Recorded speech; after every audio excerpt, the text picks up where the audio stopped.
안녕하십니까? 이 영상은 조경기능사를 공부하는 학생들이 방대한 학습 내용을 정리하는 데 조금이나마 도움을 주고자 제작한 영상입니다. 이번 시간에는 동양의 조경 파트에서 일본 조경에 대하여 알아보도록 하겠습니다. 일본은 8가지 시대가 나오고 시대별로 어떤 정원 양식이 성행하였는지를 집중해서 공부해 주셔야 합니다. 자, 일본서기라는 역사서에 일본 조경 기록이 시작되었던 아스카 비조 시대부터 알아보도록 하겠습니다. 아스카 비조 시대는 사상적 배경을 알아두셔야 합니다. 불교 사상과 복례 사상이 많은 영향을 미쳤는데요. 불교 사상은 백제를 통해 전파되었으며 불교의 세계관에서 중심에 있는 산을 수미산이라고 하는데 이 산을 형상화하기 위한 노력을 하였어요. 그리고 복례 사상은 신선 사상으로부터 나온 사상으로 이에 영향을 받아 일본 조경에 복례산을 조성하게 됩니다. 비조 시대에는 노자공, 다른 말로 지기마료라고 하는 중요한 사람이 나오는데요. 백제로부터 기하한 사람이에요. 노자공은 수미산을 표현한 수미산석과 무지개의 다리 형태인 오교를 연못에 설치함으로써 일본 정원의 전통을 마련하게 됩니다. 다음으로 내량 나라 시대에는 일본 특유 양식인 상징화 기법이 등장하게 되었고 대표적으로 귤도궁과 평성궁을 들 수 있습니다. 아스카 비조 시대와 내량 나라 시대까지의 조경 양식을 우리는 임천식 정원이다 라고 부를 수 있어요. 임천식은 자연경관을 상징화하여 축소해 놓았을 뿐만 아니라 연못을 파고 연못 안에 산을 쌓기도 하며 계류, 즉 물줄기나 수림을 조성했다고 해요. 반드시 알아두시고요.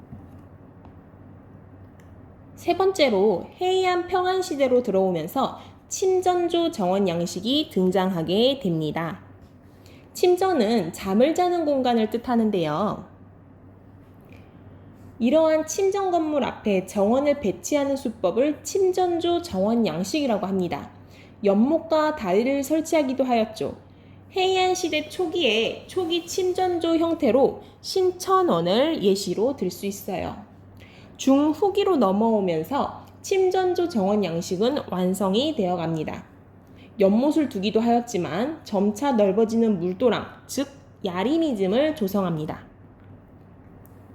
대표 정원으로 일승원과 동산조전이 있다는 것을 꼭 같이 알아두세요. 헤이안 후기로 갈수록 침전조 정원 양식 외에도 정토 사상의 영향을 받은 정토 양식이 등장합니다. 예시로 평등원, 모월사, 무량수원이 있다는 점을 짚고 넘어가면 좋을 것 같습니다. 귤춘망은 헤이안 시대 인물로 일본 최초의 정원 지침서인 작정기를 지었어요. 작정기에는 침전조 정원에 대한 기록과 시공 방법 그리고 야리미즘에 대한 기록이 수록되어 있습니다. 다음으로 네 번째, 가마쿠라 겸창시대입니다. 가마쿠라 겸창시대의 초기에는 침전조 양식이 더욱 성행하게 되나 중기 이후 산책하듯 정원을 거니며 감상을 하는 회유식 정원이 성행하게 됩니다. 앞서 말한 임천식 정원에 산책로와 다리를 조성하여 회유 임천식 정원 양식이 등장하게 됩니다. 그리고 정원 설계 능력이 매우 뛰어난 승려인 몽창국사가 등장하는데요.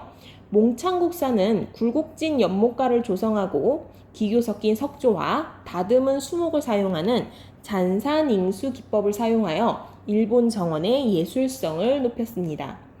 몽창국사의 영향을 받은 정원으로 영보사, 서방사, 천용사, 서천사가 있는데요. 서방사를 꼭 알아두세요. 다음으로 다섯 번째, 무로마치 실정시대입니다. 정토정원으로 금각사와 은각사가 나오게 됩니다. 교토여행을 가보면 많은 친구들이 금각사와 은각사를 보고 오는데요. 무로마치 시대의 정원이라는 걸 알고 가면 더 좋을 것 같아요. 무로마치 실정시대의 가장 중요한 점은 고산수식 정원 양식이 성행했다는 점입니다. 고산수식은 물이나 나무를 사용하지 않고 산수의 풍경을 추상적으로 구성하였어요. 예를 들어 정원의 바다를 표현하기 위해 물 대신 모래를 깔았고 폭포를 표현하기 위해 높게 서 있는 바위를 이용했어요. 그리고 정원석을 이용해 보물섬을 표현하기도 하였죠. 고산수식은 수목을 아주 조금 사용했느냐 아니면 아예 사용하지 않았느냐에 따라 축산고산수와 평정고산수로 나뉩니다. 축산고산수는 수목을 소량 사용했으며 평정고산수는 식물을 전혀 사용하지 않았어요. 각각의 대표적인 예시들로 대덕사 대선원과 용안사 방장정원에 대해서 꼭 알아두세요.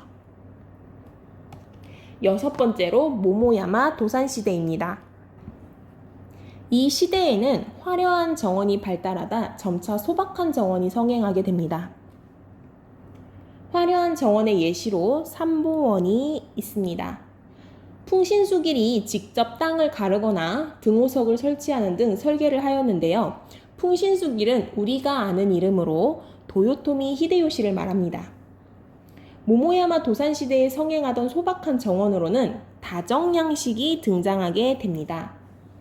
당시 일본은 차를 마시는 다실이라는 건물을 중심으로 소규모 정원을 만들게 되는데요. 이러한 소규모 정원을 다정이라고 하였습니다.